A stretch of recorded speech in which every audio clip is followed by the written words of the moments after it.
Aujourd'hui, je viens vous parler de l'une de mes grandes passions et je pense que mon décor vous donne déjà de gros indices. On va parler de lecture. Dès notre plus jeune âge, on devrait être en contact avec les livres, faire la lecture. Et d'ailleurs, c'est quelque chose qu'on enseigne beaucoup aux nouveaux parents, de prendre le temps de lire avec leurs enfants. Pourquoi? Parce que ça leur permet tout d'abord de développer le langage. Le livre, il dit des mots, il y a plein de choses à entendre, à écouter. Donc, les enfants peuvent facilement développer leur langage, mais aussi développer leur capacité d'écoute et de concentration. Donc, il y a beaucoup de façons d'intéresser les jeunes enfants aux livres. Et il y a même des livres qu'on peut lire dès la naissance, c'est des livres à mâchouiller que les tout-petits peuvent manipuler comme ça. Ben déjà, c'est les mettre en contact avec la lecture pour plus tard. Et ça, ben c'est sûr que ça va les aider au niveau même scolaire. À ce sujet, j'aimerais aussi d'ailleurs entrer dans quelques petits détails concernant la façon dont on peut lire à nos tout-petits jusqu'à l'âge où ils sont capables de lire par eux-mêmes.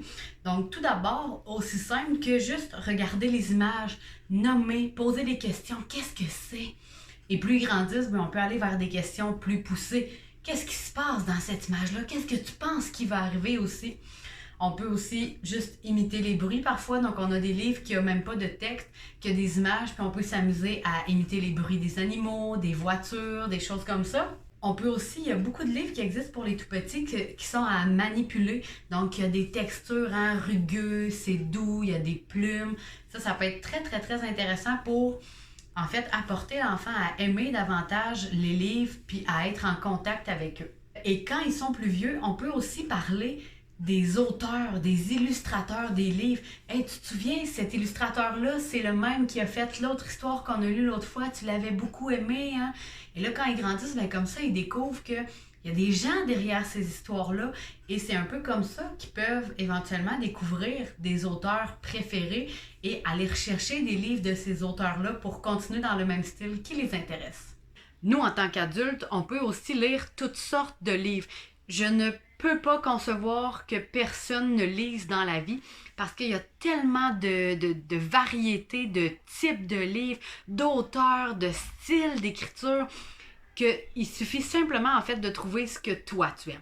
On peut lire des livres genre plus poétiques comme des devinettes, des chansons, des livres un peu plus narratifs. Donc là ici on peut parler de romans comme certains comme derrière moi. Il peut y avoir aussi des lectures dialogales, des pièces de théâtre, des bandes dessinées, des films, quand il y a des sous-titres, des choses comme ça, ce sont des choses qu'on peut lire, des clavardages, des jeux de rôle. On peut avoir aussi plus dans le style argumentatif, donc des dissertations, lire des mémoires, des argumentaires, des choses comme ça. Le descriptif, quelqu'un qui lit par exemple le journal, qui lit des ouvrages scientifiques, qui lit ses notes de cours avant un examen, c'est de la lecture. Mais on a aussi le type explicatif où on peut avoir un peu plus comme des définitions, par exemple le dictionnaire qui est juste là, des livres de recettes, c'est aussi une description d'étapes, d'ingrédients, de quantité. Donc, avec tous ces types de livres-là, tu ne peux pas y trouver ton compte. Et si ça ne t'a pas convaincu d'au moins essayer quelque chose et d'explorer les différents types de livres, mais aussi les différents auteurs, je te donne d'autres choses qui pourraient te motiver à lire. Parce que la lecture, ça aide à garder le cerveau en santé, hein? Ça fait travailler beaucoup, beaucoup de sphères dans le cerveau. Ça peut réduire le stress, donc ça peut me permettre de me calmer, ouvrir un livre, m'asseoir, je pense plus à rien, je plonge dans mon histoire. Ça peut même améliorer nos relations avec les autres parce que dans nos livres, on voit, on assiste à des situations sociales. Donc, ça peut nous aider dans la vie personnelle. C'est aussi en lien avec un meilleur statut socio-économique. Ça augmente la créativité et ça rend heureux. Tout simplement, c'est joyeux de lire, on aime ça. C'est plaisant d'entrer dans un univers quelconque et de vivre au travers cette histoire-là. Un type de livre dont je ne vous ai pas parlé, ce sont les livres de développement personnel. Et ça, moi, c'est aussi quelque chose que j'aime beaucoup. Donc, je suis quelqu'un qui adore les romans. Entre autres, je suis une fan de l'auteur Patrick Sénécal.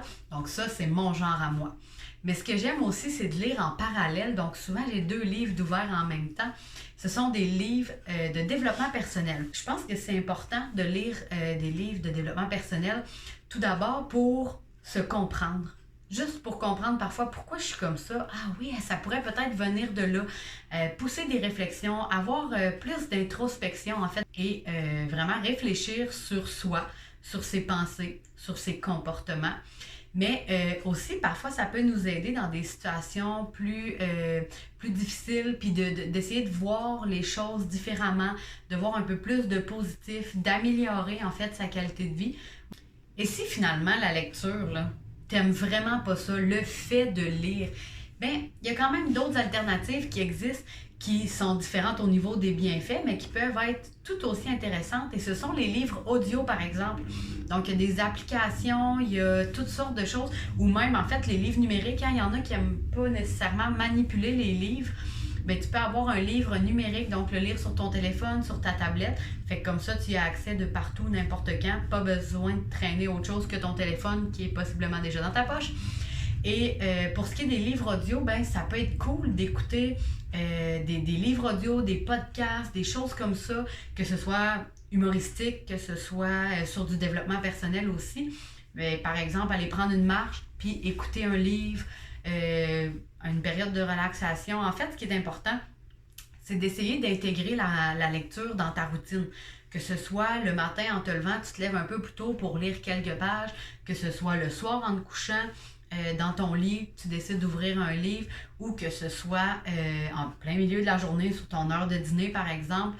Mais tu sais, tous les moments sont bons. Prendre quelques pages, même si tu lis 2, 3, 4 pages, un chapitre, c'est pas ça qui est important, mais c'est que tu aies sorti ton livre et que tu te sois plongé dans un autre monde, dans un autre univers et que ça te fasse réfléchir.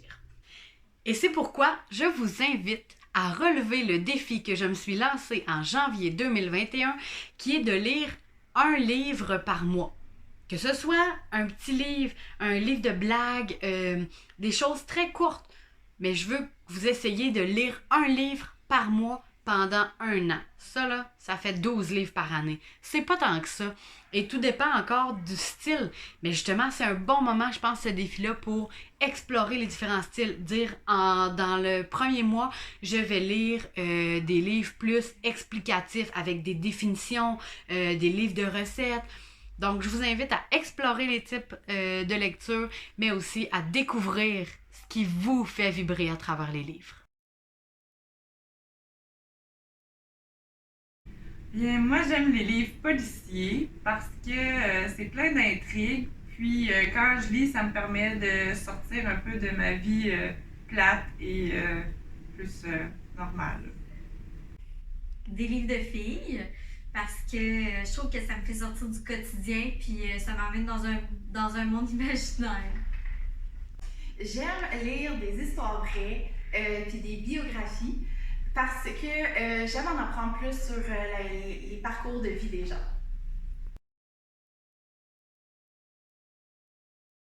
Si t'en écoutes, n'oublie pas que tu peux visionner tous nos vidéos. On espère que ça aura valu le défi.